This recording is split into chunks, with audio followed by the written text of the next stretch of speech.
Hello guys, welcome back to my YouTube channel NC classes. So guys, कैसे हो आप सब? आई होप आप सब अच्छे होंगे।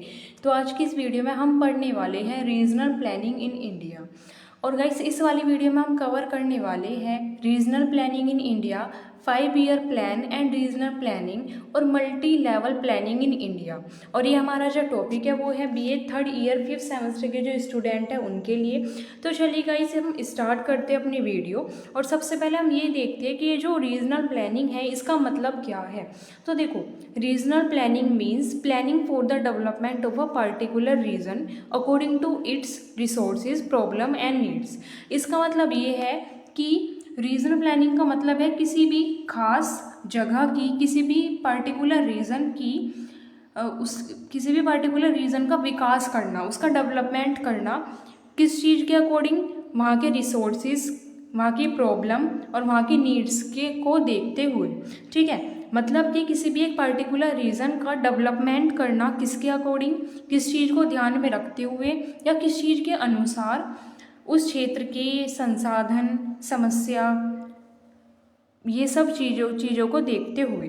ठीक है, it is needed because India has great regional difference. इसका मतलब ये है कि भारत के सभी क्षेत्र अलग अलग है ना, अलग अलग रीजन है। तो गाइस, कहीं पर आपको मिलेगा कि कहीं पर सूखा है, कहीं पर बाढ़ आई हुई है, कहीं पर गरीबी है, कहीं पर अमीरी है। तो हर जगह पर एक अलग अलग योजना लागू की जाती है गाइस, है ना। एक जैसी योजना तो लागू नहीं कर सकते, एक जैसी प्लानिंग तो हम एक जगह पर अप्लाई नहीं कर सकते। तो रीजनल प्लानिंग इसलिए भी की जाती है क्योंकि जो इंडिया है, इंडिया में आपको अलग अलग रीजन मिलेंगे जहाँ की कंडीशन भी अलग अलग है। ठीक है, तो रीजनल प्लानिंग का मतलब आपको समझ में आया। रीजनल प्लानिंग का मतलब है किसी भी एक पार्टिकुलर रीजन का डेवलपमेंट करना, किस चीज़ को ध्यान में रखते हुए, किसके अनुसार, उन रिसोर्सेज, प्रॉब्लम और नीड्स को देखते हुए। ठीक है, कि वहाँ के रिसोर्सेज के अनुसार, वहाँ प्रॉब्लम्स के अनुसार और ज़रूरतों के अनुसार। अब हम देखने वाले हैं कि मेन नीड्स क्या है रीजनल प्लानिंग की। ठीक है, रीजनल प्लानिंग की मेन नीड क्या है? तो फर्स्ट है बैलेंस रीजनल डेवलपमेंट। मतलब कि जो रीजनल डेवलपमेंट है उसे बैलेंस करने के लिए all region should develop equally. मतलब जितने भी रीजन हैं उन सबको इक्वल डेवलप करने के लिए रीजनल प्लानिंग की मेन जो नीड है वो है। सेकंड इसकी है रिडक्शन ऑफ रीजनल डिस्पारिटीज। इसका मतलब ये है गाइस कि जो क्षेत्रीय असमानताएं है ना, रीजन मतलब क्षेत्र, जो भी क्षेत्रीय असमानताएं हैं उन सबको कम करना। ठीक है, जैसे कि difference in income, employment, education and facility should be reduce. मतलब कि जैसे कि अमीर है, गरीब, एजुकेशन फैसिलिटीज़ हैं, एम्प्लॉयमेंट कम है कहीं पर ज़्यादा है। ठीक है, ये सब कम करने के लिए भी इसकी मेन नीड है, इसकी ज़रूरत है किसकी? रीजनल प्लानिंग की। एग्जाम में क्वेश्चन आ सकता है कि नीड्स क्या है रीजनल प्लानिंग की, तो गाइस आप ये पॉइंट लिख कर आना। उसके बाद थर्ड है हमारा proper use of resources. Resources की गाइस देखो, जो भी मैंने जैसे आपको बताया कि रीजनल प्लानिंग किसके अकॉर्डिंग की जाती है, किसी भी रीजन की प्लानिंग वहाँ के रिसोर्सेज को ध्यान में रखते हुए, वहाँ की प्रॉब्लम को देखते हुए, वहाँ की नीड्स को देखते हुए। ठीक है, तो जो क्या है रीजनल प्लानिंग हमें ये भी बताती है कि रिसोर्सेज को हम किस तरीके से यूज़ कर सकते हैं।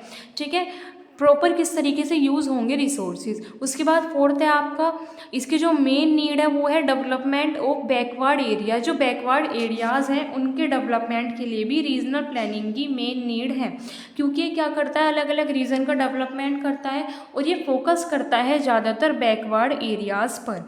ठीक है, special programme for economically backward region. ठीक है, इसमें आप देखना रीजनल प्लानिंग में जो प्रोग्राम है वो ज़्यादातर उनके लिए बनेंगे जो बैकवर्ड एरियाज़ हैं उनके लिए। ठीक है, उसके बाद फिफ्थ है हमारा एम्प्लॉयमेंट जनरेशन। तो गाइस क्या है, इसमें रोजगार भी, इसकी जो नीड है वो रोजगार बढ़ाने के लिए भी है। Industries and other economic activities should be promote. ठीक है, प्रमोटेड की जाती है जो भी हमारी इंडस्ट्रीज और अदर इकोनॉमिक एक्टिविटीज़ है वो। उसके बाद सिक्स्थ है हमारा बेटर इंफ्रास्ट्रक्चर। इंफ्रास्ट्रक्चर के अंदर आपका क्या आता है गाइस, जैसे कि रोड है, रेलवे है, इलेक्ट्रिसिटी है, आपका स्कूल, हॉस्पिटल, इरिगेशन, ये सब भी डेवलप होते हैं। ठीक है, ये सब भी डेवलप होते हैं, ये इसकी मेन नीड है। उसके बाद सेवेंथ है आपका सस्टेनेबल डेवलपमेंट। सस्टेनेबल डेवलपमेंट का मतलब यही है कि development should take place without harming the environment, मतलब कि डेवलपमेंट हो, विकास हो, लेकिन जो पर्यावरण है, जो भी हमारा एनवायरनमेंट है, उसे नुकसान ना हो। तो इसकी ज़रूरत है गाइस, इसकी जो नीड्स है वो इसलिए है रीजनल डेवलपमेंट के लिए, रीजनल डिस्पारिटीज़ को कम करने के लिए, रिसोर्सेज का प्रॉपर यूज़ हो, और डेवलप हो किसकी डेवलपमेंट हो, जो बैकवर्ड एरियाज है वो एम्प्लॉयमेंट बढ़े गाइस, रोजगार बढ़े, और जो भी हमारे रोड, रेलवेज और इलेक्ट्रिसिटी है, इन सब का हम बोल सकते हैं डेवलप हो ये सब, और आपका सस्टेनेबल डेवलपमेंट लास्ट। अब इसके बाद गाइस हम बात करने वाले हैं 5 ईयर प्लान।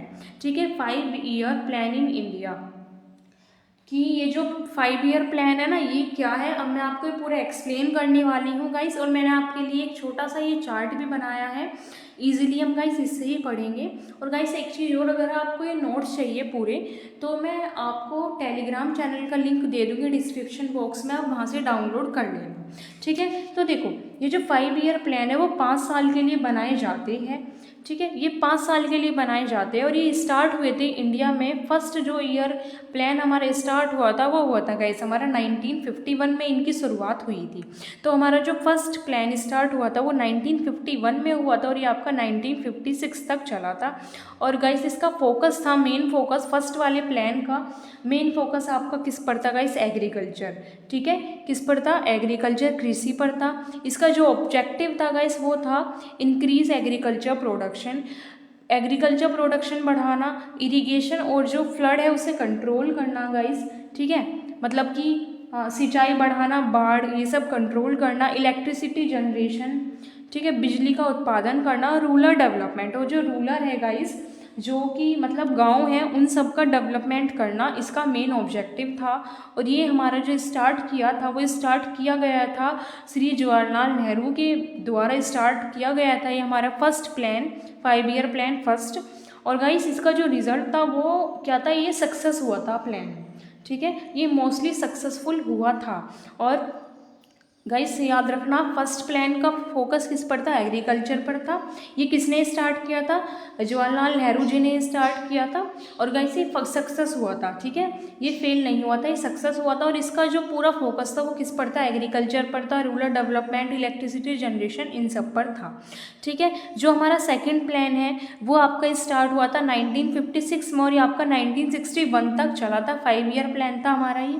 इसका जो फोकस था वो था गाइस आपका इंडस्ट्रीज़ पर। ठीक है, इसका जो फोकस था किस पर था, इंडस्ट्रीज़ पर था। और इसका गाइस इसमें क्या था, डेवलपमेंट ऑफ हैवी इंडस्ट्रीज़, इसमें जो भारी उद्योग थे उन पर ज़्यादा ध्यान दिया गया था। जो हैवी इंडस्ट्रीज़ है उनका डेवलपमेंट किया गया था, जैसे कि आपका स्टील है, मशीन है और अदर इंडस्ट्रीज़ है। पब्लिक सेक्टर डेवलप हुए थे इसमें, और गाइस आपका एम्प्लॉयमेंट भी जनरेशन हुआ था। अब देखो गाइस, अगर आपकी इंडस्ट्रीज़ डेवलप होगी तो एम्प्लॉयमेंट तो गाइस बढ़ेगा, क्योंकि वहाँ पर आपको लेबर की नीड होगी। और ये भी हमारा जो स्टार्ट किया था, किसने किया था, वो जवाहरलाल नेहरू जी ने स्टार्ट किया था। अब गाइस ये ना थोड़ा सा मतलब ये सक्सेस तो हुआ था, लेकिन इसके अंदर ना कुछ टारगेट इनके फेल हो गए थे। हम बोल सकते हैं कि ये पूरी तरीके से सक्सेस नहीं हुआ था, ये पार्टली सक्सेसफुल था। ठीक है, और ये इसका मेन फोकस किस पर था, इंडस्ट्रीज़ पर। फर्स्ट वाले का मेन फोकस किस पर था, एग्रीकल्चर। अब अगर हम बात करें थर्ड प्लान की, तो वो आपका 1961 में स्टार्ट किया गया था, और ये आपका 1966 तक चला था। ठीक है, अब ये देखो, ये था आपका सेल्फ रिलायंस का, इसके अंदर मतलब गाइस आप क्या था, ये आत्मनिर्भर।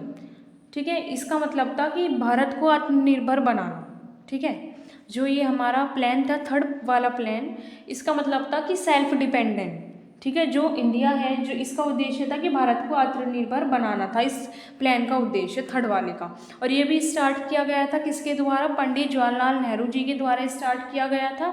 अब देखो, इंक्रीज इन एग्रीकल्चर इंडस्ट्रीज, इसमें क्या था, एग्रीकल्चर इंडस्ट्रीज़ को बढ़ावा दिया गया। जो फूड सेल्फ सफिशिएंसी, इसका मतलब ये था कि जो खाना है ना, इन्होंने मतलब खुद अपने आप ज़्यादा खेती पर ज़्यादा ध्यान दिया था, है ना। इन्होंने क्या किया था, अपनी जो इकोनॉमी है उसे ज़्यादा बढ़ावा दिया था। ठीक है, सेल्फ सफिशिएंसी का मतलब यही है आपका कि इन्होंने ना खेती बाड़ी पर ज़्यादा ध्यान दिया था। इनका एम था इंडिया को सेल्फ डिपेंडेंट बनाना। जो ये थर्ड वाला प्लान है ना, इसका एम सिर्फ यही था कि इंडिया को सेल्फ डिपेंडेंट बनाया जाए, ठीक है, आप आत्मनिर्भर बनाया जाए। लेकिन इनका जो ये प्लान था ये सक्सेस नहीं हो पाया था, ठीक है, ये सक्सेसफुल नहीं हो पाया था। उसके बाद अगर हम बात करें फोर्थ प्लान की, तो गाइस ये आपका 1969 में चला था, स्टार्ट हुआ था और 1974 तक। अब देखो इसमें क्या था, इसमें ग्रोथ प्लस स्टेबिलिटी थी। इसमें क्या था गाइस आपका, इस वाले प्लान में ये था, देखो गाइस आपको थर्ड वाले प्लान में तो पता चला इन्होंने क्या किया था गाइस, कृषि और उद्योग को बढ़ावा दिया था। थर्ड वाले प्लान की बात करी हो गाइस में, इनका था कि अर्थव्यवस्था मजबूत करनी, भारत की अर्थव्यवस्था को मजबूत करना था। जो ये थर्ड वाला प्लान है इसका एम सेल्फ डिपेंडेंट बने भारत, उसकी इकोनॉमिक उसकी जो इकोनॉमी है वो स्ट्रॉन्ग बनी, ठीक है, वो किसी पर डिपेंडेंट ना रहे। लेकिन ये इनका सक्सेस नहीं हो पाया था। उसके बाद फोर्थ प्लान क्या था गाइस आपका, ये आपका 1969 में स्टार्ट हुआ था और 1974 तक आपका ये चला था। और इसका जो मेन फोकस था वो था गाइस आपका ग्रोथ प्लस स्टेबिलिटी।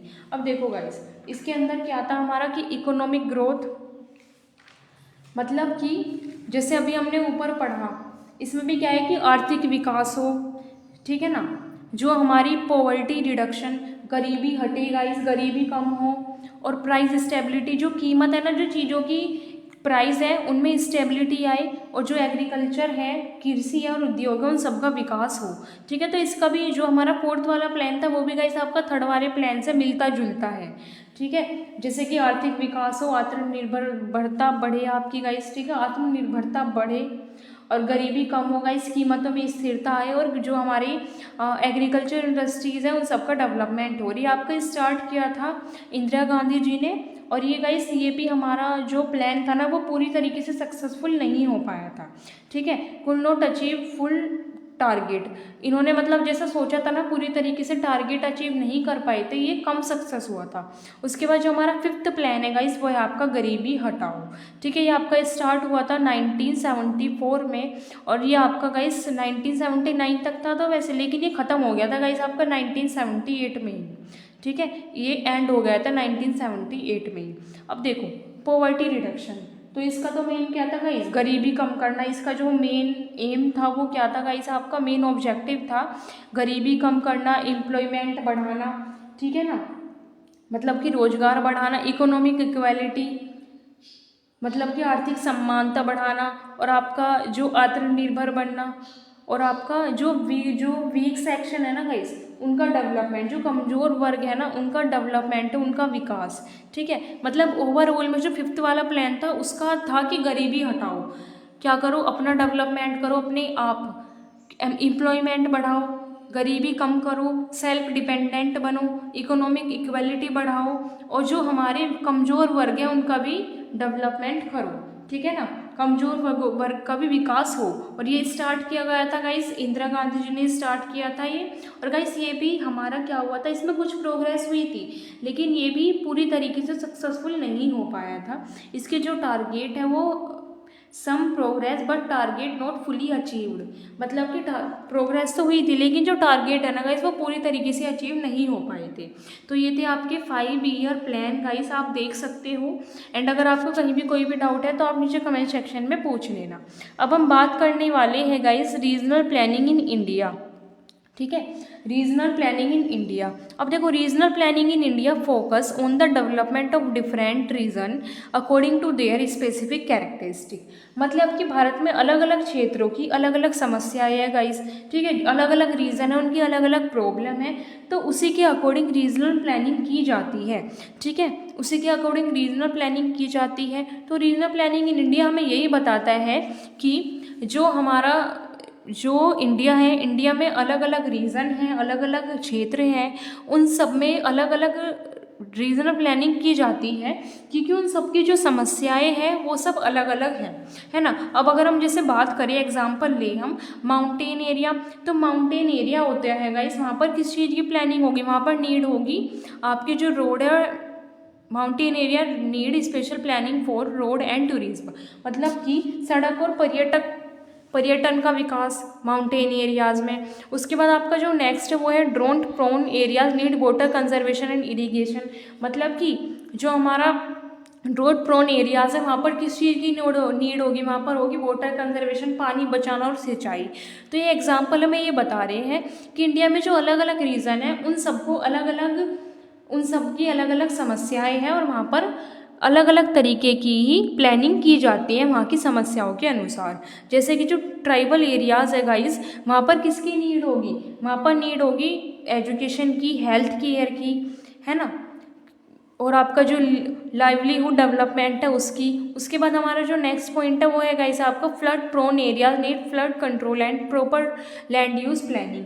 मतलब कि जो बाढ़ वाले क्षेत्र हैं वहाँ पर किसकी नीड होगी गाइस, वहाँ पर आपको नीड होगी बाढ़ को हम जो फ्लडों से किस तरीके से कंट्रोल कर सकते हैं, और आपका जो लैंड यूज़ है उसकी लैंड यूज़ मतलब कि लैंड यूज़ प्लानिंग की भी प्रॉपर नीड होगी। तो ये बता रहा है हमें, जैसे माउंटेन एरियाज़ में अलग रीज़न है तो वहाँ पर उसकी समस्या के अनुसार अलग प्लानिंग की नीड होगी।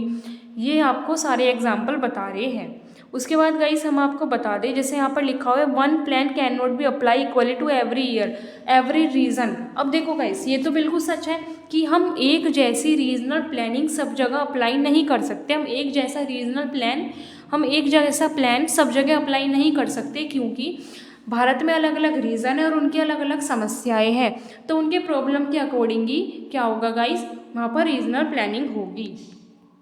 इसके बाद अगर हम बात करें multi level planning in India, देखो multi level planning means planning at different geographical level such as national, state, district and local level. मतलब देखो मल्टी लेवल प्लानिंग का मतलब है कि प्लानिंग अलग अलग लेवल पर की जाए, जैसे कि टॉप टू बॉटम, मतलब कि ऊपर से नीचे स्तर तक। ठीक है, मल्टी लेवल प्लानिंग का मतलब यही है कि जो प्लानिंग है वो अलग अलग लेवल पर की जाए।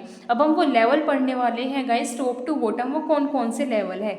जैसे फर्स्ट है आपका नेशनल लेवल, इसमें क्या है गाइस, पूरे देश के लिए प्लानिंग की जाती है। ठीक है, planning for the entire country. ठीक है, पूरे देश के लिए प्लानिंग की जाती है और कौन करता है गाइस, सेंट्रल गवर्नमेंट प्लानिंग करती है।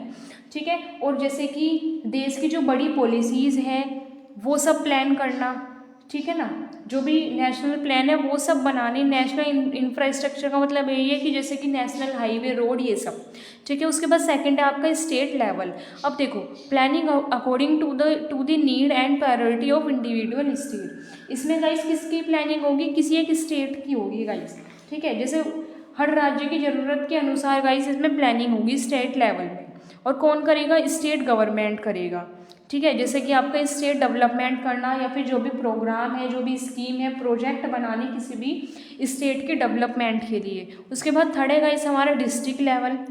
ये मैं आपको क्या बता रही हूँ, मल्टी लेवल प्लानिंग बता रही हूँ इंडिया में किस तरीके से होती है गाइस। थर्ड वाला आपका कौन सा लेवल है, डिस्ट्रिक्ट लेवल, मतलब कि जिले की बात हो रही है गाइस, किसी भी एक जिले की स्थानीय समस्या के अनुसार वहाँ पर प्लानिंग होना। ठीक है ना, जैसे कि किसी भी जिले में रोड खराब है गाइस, एजुकेशन फैसिलिटी नहीं है या फिर हेल्थ केयर सेंटर नहीं है, और कौन करेगा गाइस, जो डिस्ट्रिक्ट लेवल पे जैसे आपके डीएम है वो कर सकते हैं, है ना। उसके बाद आपका फोर्थ है ब्लॉक लेवल। ब्लॉक लेवल हमारे जैसे कि छोटे क्षेत्र होते हैं ना गाइस हमारे, planning for development of blocks, जैसे कि आपका ब्लॉक लेवल स्कीम है, एग्रीकल्चर एक्सटेंशन है, मतलब कि कृषि सिंचाई, जो छोटे डेवलपमेंट स्कीम है ना, जैसे स्कीम नहीं चलाई जाती किसी भी एक ब्लॉक के डेवलपमेंट के लिए, वो सब। उसके बाद फिफ्थ है गाइस आपका विलेज। ठीक है ना, village local level, planning at village panchayat. इसमें क्या है गाइस, जो भी हमारा गांव है ना, जैसे आपने उसके बारे में सुना होगा कि ग्राम पंचायत होती है, तो वो सब यहाँ पर प्लानिंग करेंगे कि जैसे कि प्राइमरी स्कूल है उन सब पर ध्यान देना, जो लोकल रोड है वो टूटी हुई है उन सब पर ध्यान देना, कहीं पर पानी की टंकी लगवा दी, ये सब आपने देखा होगा गाइज। तो ये क्या है, ये मल्टी लेवल प्लानिंग है। ये आपकी कैसे होती है गाइज, पहले नेशनल लेवल पर होगी, फिर state level, district level, block level और आपका विलेज। अब हम बात करने वाले हैं जो कि हमारा लास्ट टॉपिक है, इस पूरे टॉपिक का लास्ट पॉइंट है importance of multi level planning. मतलब ये जो मल्टी लेवल प्लानिंग है इसकी इम्पोर्टेंस क्या क्या है। अब देखो, local needs are identify easily because each level understand the problem of it areas better. इसका मतलब ये है कि हर क्षेत्र की समस्या गाइस अलग अलग होती है, तो जो मल्टी लेवल प्लानिंग है गाइस वो उस क्षेत्र की ज़रूरतों के अनुसार उन समस्याओं को आसानी से समझा जा सकता है गाइस। अब देखो, इस वाले पॉइंट का मतलब ये है कि मल्टी लेवल प्लानिंग। अब देखो गाइस, अगर आपके गांव की समस्या है तो क्या वो नेशनल लेवल वाले समझ सकते हैं आपके गांव की समस्या? नहीं, जो आपके ग्राम पंचायत है वही तो समझ सकते हैं। तो जो ये फर्स्ट वाला पॉइंट है वो यही बता रहा है कि जो कि अलग अलग रीजन की, अलग अलग क्षेत्र की अलग अलग ज़रूरतें होगी, और ये जो मल्टी लेवल है ना, मल्टी लेवल प्लानिंग के कारण ही से हम इजीली समझ सकते हैं गाइस। अब अगर आपकी रोड खराब है तो आप अपने गांव में जाके गांव पंचायत, ग्राम पंचायत से बात करोगे ना, है ना। आप डायरेक्ट नेशनल लेवल पर तो जाओगे नहीं। उसके बाद आपका सेकंड है development become more balance and equal. क्या होता है गाइस, इससे गांव, शहर, जिले और राज्य को समान रूप से विकास मिलता है। जी हाँ, अब देखो स्टेट लेवल वाले अपनी जो डेवलपमेंट है वो खुद करेंगे, ऐसे नहीं कि किसकी स्टेट वाले वेट कर रहे हैं नेशनल की, नहीं। इसके बाद आपका जो थर्ड है कि जो लोकल पीपल है वो भी पार्टिसिपेट कर सकते हैं प्लानिंग में, बिल्कुल कर सकते हैं। जो स्थानीय लोग हैं वो अपनी समस्याएं बता सकते हैं, सुझाव भी बता सकते हैं गाइज। अब देखो जैसे ग्राम पंचायत है, गांव है आपका कोई, अब आप ग्राम पंचायत के पास जाकर अपनी समस्याएं भी बताओगे ना, सुझाव भी दोगे कि हाँ भाई आप ऐसे करके ऐसे करो, है ना। फोर्थ तक इसमें क्या होगा, रिसोर्सेज भी इजीली हम, resources are used according to local condition and needs. जो रिसोर्सेज है गाइस वो भी हम अच्छे से यूज़ करेंगे अपनी कंडीशन के अकॉर्डिंग, नीड्स के अकॉर्डिंग। और फिफ्थ आपका जो बैकवर्ड एरियाज़ है उन्हें रिसीव होगी एक स्पेशल अटेंशन और एक स्पेशल सपोर्ट। ठीक है, जो क्षेत्र मतलब विकास में पीछे है ना गाइस, उन्हें भी कुछ विशेष सहायताएं, सुविधाएं दी जाती है। इसके अंदर इम्पोर्टेंस इसका गाइस एक ये भी है मल्टी लेवल प्लानिंग का। और जो हमारा लास्ट वाला पॉइंट है वो है गाइस आपका development program can be implemented more efficiently and monitoring become easily. मतलब कि योजनाओं को गाइस लागू करना आसान हो जाता है। ये जो मल्टी लेवल प्लानिंग है ना, इससे गाइस योजनाओं को लागू करना आसान हो जाता है, बिल्कुल गाइस, है ना। अब जैसे कि आपकी कोई दिक्कत है वो ग्राम पंचायत सुनेगा, आपकी दिक्कत कम करेगा, ठीक है ना। डिस्ट्रिक्ट लेवल वाले सुनेंगे गाइस, वो प्रोग्राम क्रिएट करेंगे, तो इससे क्या होगा गाइस, इजीली हो जाता है सब कुछ कंट्रोल करना सब रीजन का। अब इसका उद्देश्य क्या है, अगर मैं आपसे बात करूं कि ऑब्जेक्टिव क्या है मल्टी लेवल प्लानिंग का, तो गाइस उद्देश्य इसका क्या है कि विकास, हर क्षेत्र का विकास हो गाइस, हर व्यक्ति का विकास हो, ठीक है, हर रीजन का डेवलपमेंट हो, और उस रीजन में रहने वाले जो पीपल हैं उन सब का भी डेवलपमेंट हो, इक्वल डेवलपमेंट हो, कोई भी गाइस डेवलपमेंट से दूर ना रहे, कोई भी रीजन या कोई भी पर्सन। तो गाइस ये था हमारा टॉपिक, और गाइस ये आपके एग्जाम के पॉइंट ऑफ व्यू से मोस्ट इंपॉर्टेंट टॉपिक है। एंड गाइस मिलते हैं हम अपनी नेक्स्ट वीडियो में। Thanks for watching my video.